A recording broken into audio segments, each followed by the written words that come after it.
Listener discretion is advised.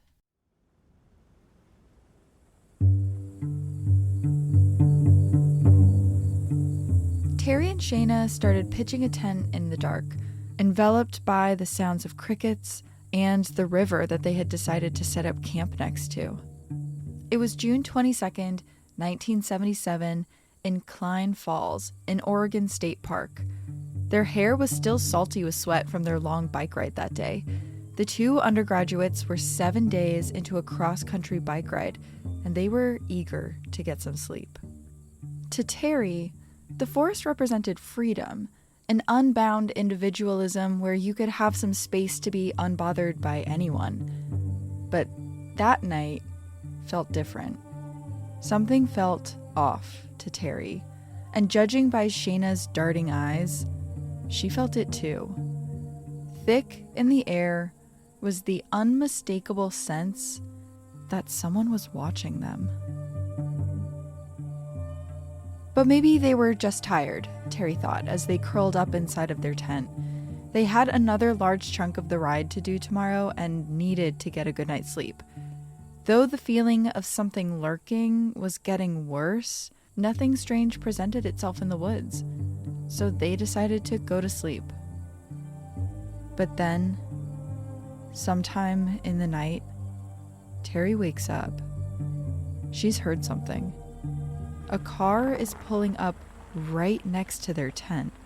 The park wasn't that big, but there was enough space for someone to set up a tent further than a few feet away from them. Why would this person need to park so close? But before she can think, she's hit with the sound of the engine revving, and then bam! The car plunges straight into their tent, running over Terry's right side and pinning her. Before she can even muster the strength to try and get out from under the vehicle, she sees the outline of a man carrying an axe coming straight towards her. It's that feeling when the energy in the room shifts, when the air gets sucked out of a moment and everything starts to feel wrong. It's the instinct between fight or flight. When your brain is trying to make sense of what it's seeing, it's when your heart starts pounding. Welcome to Heart Starts Pounding, a podcast of horrors, hauntings, and mysteries. I'm your host, Kaylin Moore. This is a community full of people who like to follow their dark curiosities wherever it leads them, and I'm so happy you've decided to join us. If you'd like to dive further into the community, you can follow the show on Instagram and TikTok at Heart Starts Pounding, or support the show on Patreon, where you'll have access to bonus content, like extra Disney death stories that didn't make the episode. We're calling it the Rogue Detecting Society, so you don't want to miss out. I'd also like to shout out the Creep Time podcast by Silas and Stu. Silas is known on TikTok as Creep Time, and I've loved his content for a while now. I had the chance to meet Silas when we were on a panel together at the Parapod Festival, and he's just a really cool, smart guy. Check him out if you have the chance. Creep Time, the podcast. It's all true crime told by Silas and Stu. There are few things in this world more beautiful than a national park. Not much takes my breath away, like actually snatches the breath right out of my chest, but I remember seeing Zion National Park for the first time. The east entrance of the park is a really long, dark, and honestly terrifying tunnel, but when you emerge from the other side, you are just hit with the magnitude of the park. These giant red rocks that just tower over you. I've never felt so small and insignificant in my life, but in a kind of beautiful way. I've always been intrigued by the darkness that lies underneath beautiful things, however. And at these parks, there's secrets bubbling below the geysers. There's horrors lurking just beyond the tree lines. Today, we're going to unzip the tent, if you will, and look at some of the horror that's hidden inside of the parks, both national and state, around the country. I'm going to start with creepy encounters people have had with other people, but then I want to dig into some of the horrifying experiences people have had with the parks themselves. But first, I want to jump back into the story from the beginning. The story of Terry and Shayna, who were attacked that night in late June 1977, because the car running into their tent was just the beginning. A hatchet-wielding madman exited the car and attacked Shayna with the axe, striking her in the head multiple times. Terry couldn't see what was happening very well because she was still pinned down by the car, but she remembered hearing her roommate scream, "Leave us alone!" The stranger then turned to Terry, raised up the weapon, and as he came down on her with all of his strength, she stopped the axe from making contact. The two struggled for a moment before the assailant gave up, hopped in his car, and sped away. Terry watched as the taillights hung out in the distance for a beat, unmoving as if the assailant was deciding whether or not to turn back and finish the job. After a moment, he drove off. Terry hardly remembered what happened next, but she was able to recall a bizarre detail about the man. He was dressed pristinely in cowboy attire. Other than that, it was too dark to really see. Both women triumphantly survived the attack, but the cowboy stranger was never caught. For all we know, he could still be out in the woods of Oregon, lurking just beyond the trails in his truck, waiting for the right moment to come back and finish the job. The attack on the two women was horrific, but I want to focus on a small detail of the story that I find terrifying. That feeling of being watched. That feeling on the back of your neck that makes the hair stand up. I've felt that before, and I felt it while camping. Usually it's nothing, or at least it's nothing that shows its face. It reminded me of another story I read years ago, one that I still think about often. It's from a park ranger who also got a strange feeling that he was being watched one night.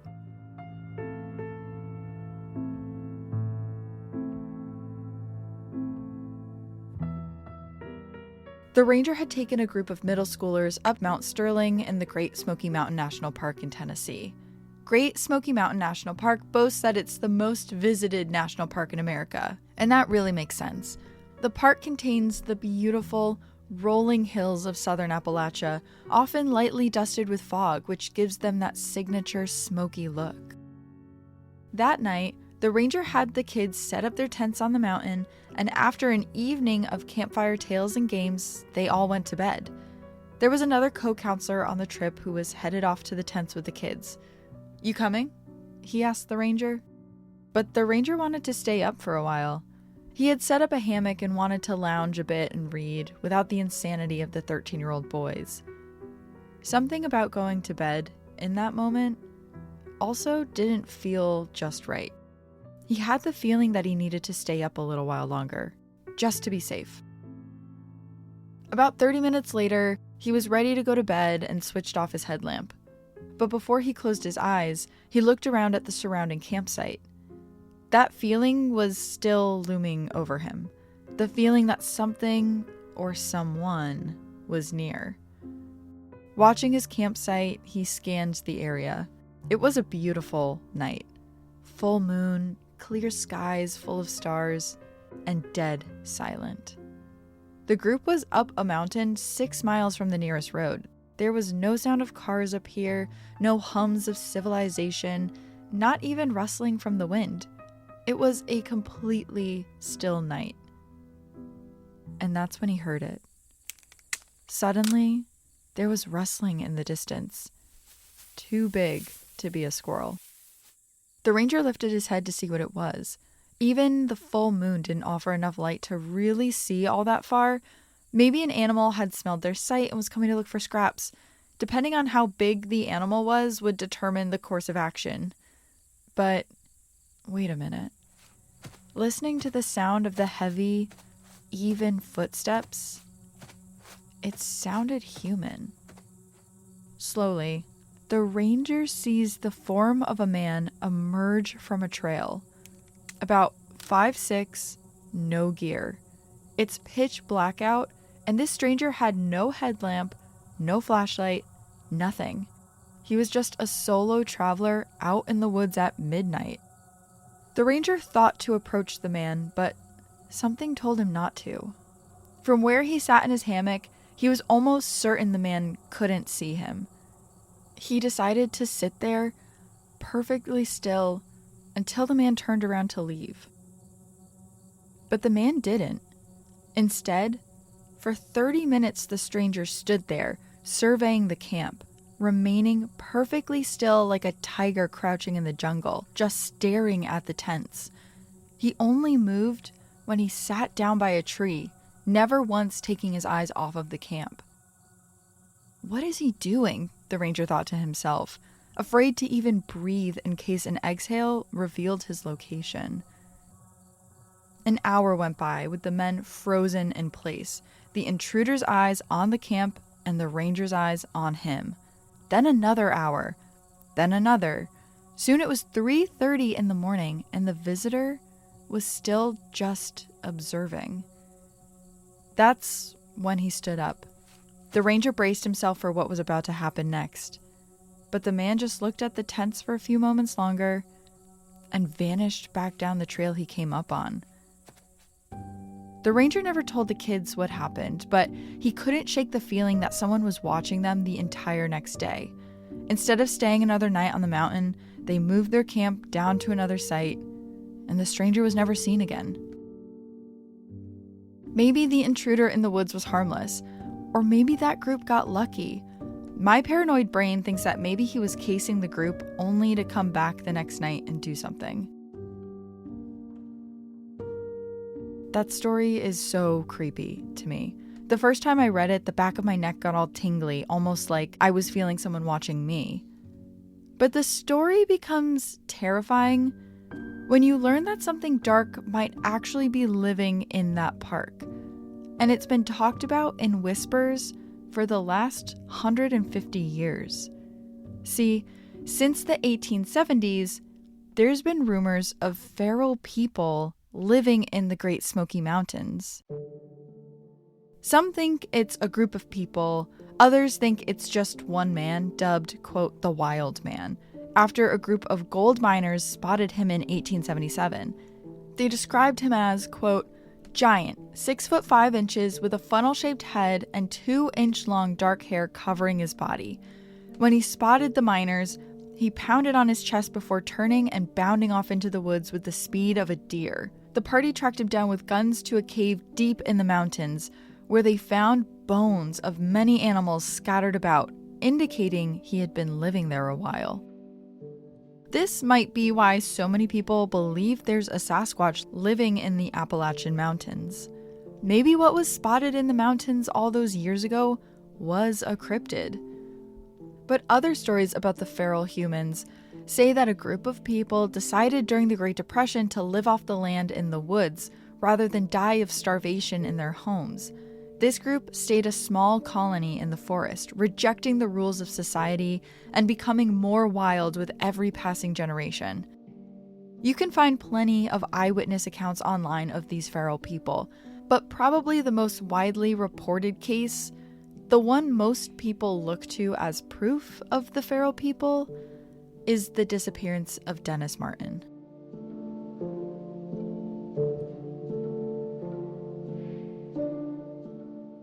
Dennis Martin was just 6 years old when his family took a camping trip to the Great Smoky Mountains in June of 1969. It was a family tradition to camp for Father's Day weekend, and the family of 4 set up camp in a clearing known as Spence Field. I imagine the scene was incredibly similar to the ranger and his group of middle schoolers. Spence Field is a slight trek up the mountain, sitting at almost 5,000 feet elevation, right on the edge of the North Carolina and Tennessee border.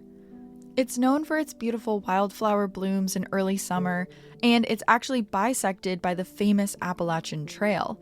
So on June 14th, the Martins were there at the perfect time to take in all of its beauty. But that withered away when Dennis's older brother ran to his parents, claiming that he couldn't find him anywhere. Dennis and his brothers met 2 younger boys and were playing hide-and-go-seek. That day, Dennis was wearing a bright red and green shirt, so the other boys decided that he would give them away if they all hid together. So he was ordered to hide by himself, while the other two boys stuck together and Dennis's brother counted. That was the last time anyone saw Dennis again. His parents searching the trail turned up nothing, so they alerted the park rangers, who sent out a message to start a search party. Within hours of Dennis's disappearance, it started downpouring, and the search party worried that any valuable evidence would be washed away in the storm. The only evidence that ever turned up was 2 footprints, one bare and one of an Oxford shoe, which is what Dennis wore that day. The prints were leading to a stream nearby, but both prints were believed to be too big to be Dennis's, according to the boys' parents. During the search, however, 5 miles away from where Dennis went missing, a state highway engineer named Harold Key was camping with his family when he heard a child scream echo out of the woods. When he went to see what was happening, he found an unkempt man running towards him.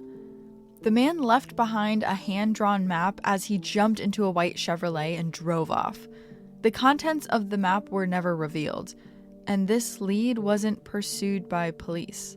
Many locals in Appalachia are raised with legends about feral people in the mountains. Some legends say that they're cannibals, some say they look more like beasts than humans, with milky white eyes and more hair than is typical for a person.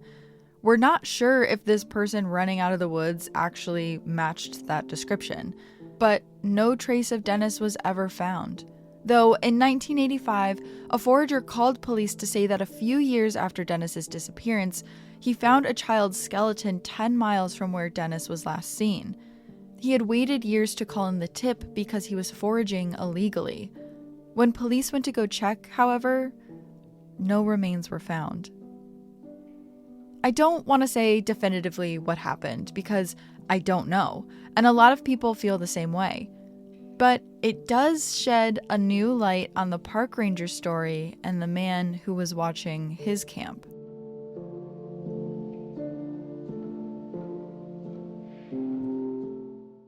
Okay, so we've heard a few stories about people being the threat in the park, but I want to share with you some stories of the thing that I'm constantly afraid of in national parks. The parks themselves are also incredibly dangerous if you don't follow proper safety measures.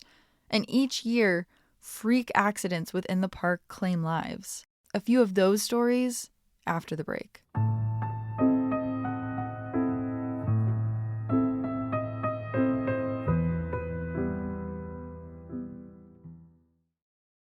I want to take you now to Yellowstone National Park.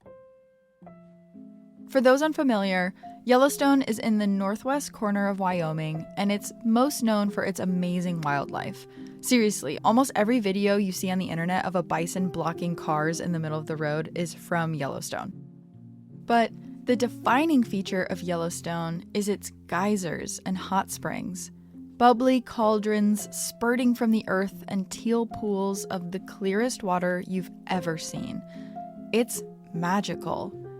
Take Sapphire Pool, for instance. It's a crystal clear pool of deep sapphire water, so blue it looks fake.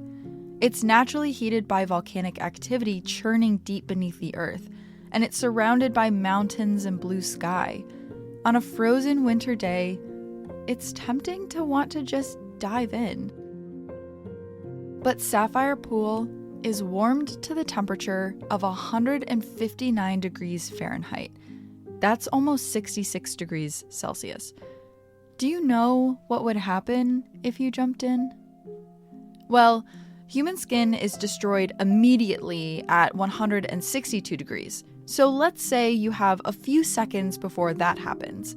After you dive in, you'd start experiencing the worst pain of your entire life as every cell in the outer layer of your skin dies and the heat starts to damage the layers underneath.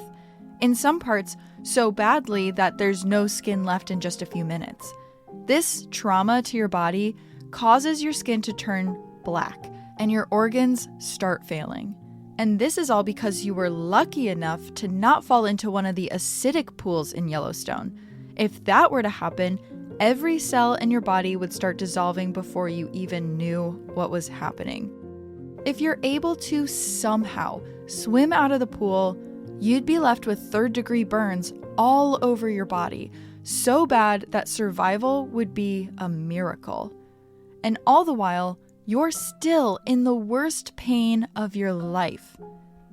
This is maybe what went through park rangers' heads last year when they found a shoe with a foot still in it, floating around in Abyss Pool, the deepest of the hot springs in Yellowstone. DNA evidence was able to identify the foot as belonging to 70-year-old Il Hun Ro, but still, no one is really sure how he ended up in the pool in the first place. It is believed that the rest of his remains dissolved. The recorded history of people getting into these hot springs, both accidentally and intentionally, spans over 100 recorded years. And before that, the Kiowa and Tukudika tribes would use the springs for medicinal purposes and ceremonies. They would walk straight up to the acidic pools to dip animal bones inside of them and deflesh them within minutes. I can only imagine the accidents that happened while doing that. In 1905, a 40-year-old woman named Fanny Weeks was traveling through Yellowstone in a stagecoach with her travel companion, Miss Hartman. It was reported that Fanny was standing by the Giantess Geyser, cleaning her glasses, when she absentmindedly stepped backwards and fell directly into a surrounding spring. For reference, the Giantess Geyser has an average temperature of 196 degrees Fahrenheit and is boiling in the center. Fanny was pulled from the geyser and rushed to a local hotel. Wound care back then wasn't great.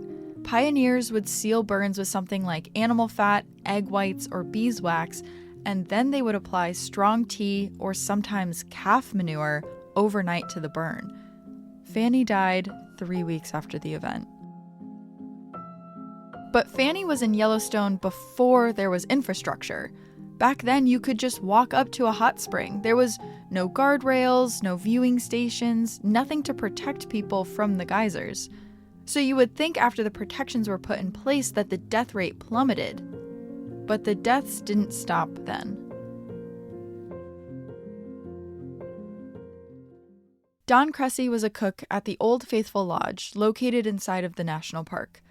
It was just summer work, and Cressy had spent the last 3 summers there, starting when he was 17. He knew the park better than most other employees, and according to others, he definitely acted like it. Because of this, Cressy was not really a fan favorite amongst the other young employees. But on Sunday, June 29th, 1975, it seemed to not matter, because he was invited to a hot potting party to be attended by 10 to 20 other employees and their friends. A hot potting party was when, after work, a bunch of the employees would go soak in one of the tepid hot springs. But Cressy never made it to the party.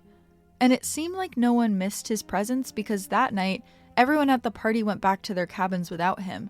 No one bothered to check where he went, even though he said he would be there. It wasn't until the following Tuesday when a small child found Cressy's body floating in a hot spring that was 179 degrees Fahrenheit. Not all of his remains were remaining, if you know what I mean, as the water had been cooking his body for 2 days at that point. Local legend says that he jumped into the wrong hot spring while trying to attend the party, but the evidence doesn't really point to that.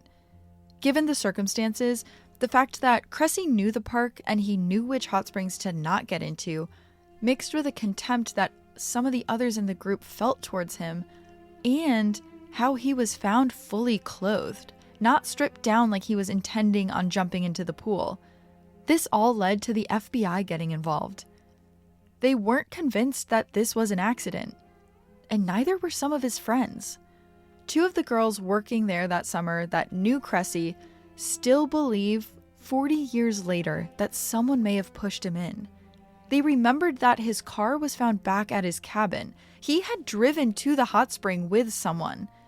Yet to this day, his death remains ruled accidental. The hot spring that took Cressy's life was dubbed the Savage Killer after the event. And perhaps something that led investigators to feel as if this death were accidental was how this hot spring had already killed another employee 8 years prior. On July 12, 1967, Brian Parsons was a college student in New York working at Yellowstone for the summer.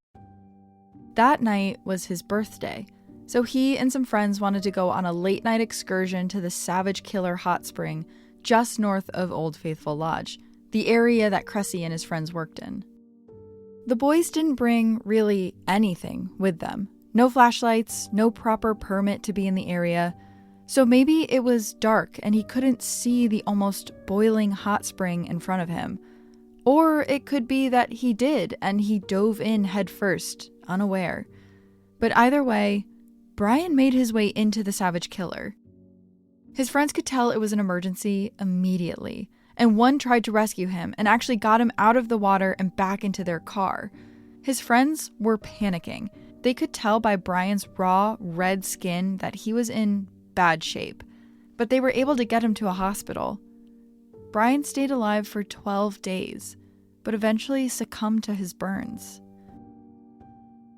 The geysers in Yellowstone are a silent threat, and often it's too late to do anything once you've accidentally fallen in. There are many other stories I could tell you of people who have been harmed in the hot springs, and I'll do more episodes on this in the future. But I want to talk about another park, even more famous for its silent threat. Another park where once you start falling, no one can save you. Let's go to the Grand Canyon, a 277-mile-long chasm in the earth, cut by the Colorado River. It's one of the most awe-inspiring sights on the entire planet, but it's also one of the most terrifying. Many areas of this massive crevice are unprotected by guardrails, meaning that there is nothing in place to protect guests from free falling to their deaths. Take one area, aptly named the Abyss for its 3,000-foot free fall into the canyon. Standing on the south rim of the park, you can walk straight up to the edge and look down at the over half-mile fall to the bottom. Just one step, and you'll spend the next 13 seconds falling until you hit the ground at almost 300 miles per hour.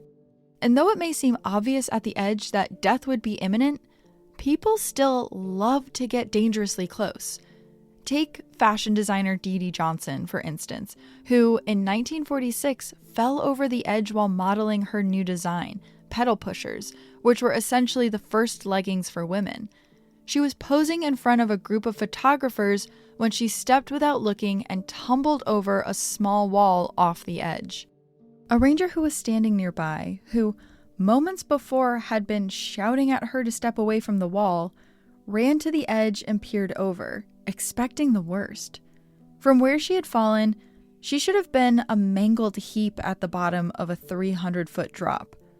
But when the ranger looked down, Dee Dee was looking back at him.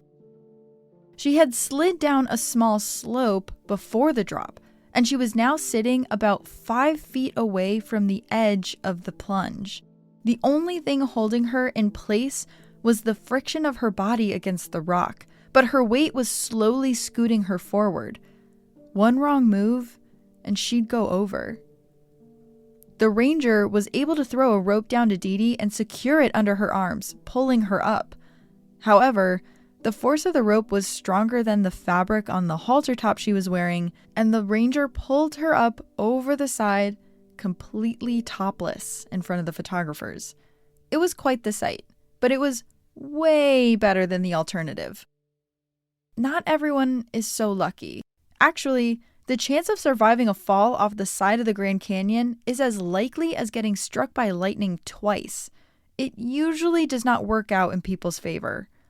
Years after Dee Dee's slip, on the same exact wall, 28-year-old Lana Virginia Smith faced a very different outcome.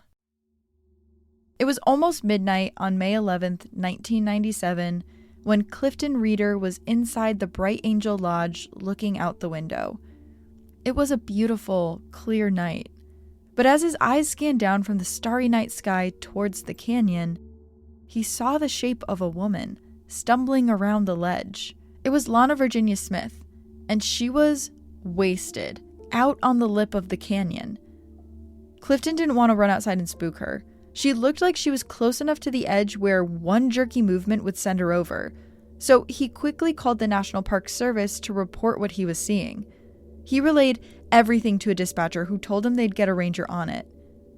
Just after he hangs up, he sees the wobbly outline of Lana plummet over the side. The emergency call made its way to Park Ranger Keith McAuliffe, who booked it over to the lodge area. But by the time McAuliffe got there, he saw Clifton standing over the edge, looking down. "She's over the edge!" he shouted. McAuliffe ran over and looked down to see Lana, 20 feet below, holding on with all she could to the steep, smooth slope just a few feet from the 300-foot freefall. For reference, that would be like falling off the top of the Statue of Liberty's torch. She was also still incredibly drunk. She tried to scooch herself up the slope, but that caused her to slide forward another 5 feet, closer to the edge. McAuliffe had to act fast. He radioed other rangers to bring supplies. Maybe he could somehow fasten a rope like they had done with Dee Dee years before and pull Lana up. But before anyone could get there, Lana tried to hoist herself up again and slid even further towards the edge. Now her toes were dangling over the side. Soon, 2 rangers arrived, awoken by McAuliffe's radio call. One had a rope and the other had climbing equipment. The plan was to have one of the men rappel down and grab Lana, who was now half on her back, half on her side, trying to hold onto a small shrub growing out of a crevice in the rock. One of the men started slowly down the side, but he saw how urgently he needed to grab the wailing woman. He threw her some of his rope and shouted for her to catch it, but when Lana released one of her hands, she slid even further, her legs and torso now going over the edge, and just her hands and head visible to the rangers as she gripped the shrub with all of her strength. Loose rocks and dirt tumbled past her off the ledge and into the pitch-black abyss below her. The rope was now close enough for her to grab, but her clouded judgment wouldn't let her release a hand from the shrub to reach for it. Her wailing was uncontrollable as one of the rangers tried to rappel as quickly as possible to grab her. Then, in the blink of an eye, the rangers watched in horror as her hand slipped from the shrub and the last of her disappeared from sight. Her scream was described as the Doppler effect. 3 seconds of a siren shrill before silence. Lana's body was discovered 230 feet below where she clung onto. There was never a chance she would survive the fall, but the confirmation still hurt the rangers when they discovered her with their maglite flashlights. These stories are both decades old, and you may think that, in time, people have become more aware of their surroundings, the dangers of the canyon, and casualties have gone down. I wish that were true, but there seems to be a new silent killer at these parks. The dreaded selfie. Each year brings a multitude of guests who plummet off the side of the canyon while trying to get the perfect shot. Like Maria Salgado Lopez, who stepped off the side of the canyon while taking a photo in 2020. Or in 2019, when the body of a man in his 50s who had been taking photos was recovered from 1,000 feet below where his last photo was taken. The chances of any of these stories happening to you is still low, as long as we pay attention to our surroundings in the parks. A lot of these tragedies were preventable, though still terrifying to hear about. I still love to travel to these places, but I know I've probably cut it a little too close in search of a perfect shot, and I'm lucky nothing happened. I know I'm going to think of these stories often, and next time, as I'm setting up a tent or walking through the woods, when I get a chill down my spine and think it's just the wind, was it nothing? Or is there something lurking? This has been Heart Starts Pounding, written and produced by me, Kaylin Moore. Music by Artlist. Special thanks to Travis Dunlap, Grayson Jernigan, the team at WME, and Ben Jaffe. Have a heart-pounding story or a case request? Check out heartstartspounding.com. And special shout out to our new patrons: Robert, Sarah, Haley, Mary Jane, Skylar, Elizabeth, Dana, Alicia, Lisa, Casey, Maria, Troy, Erica, Kinsley, Carly, Avery, Edgar, Sydney, Jennifer, and Cherry?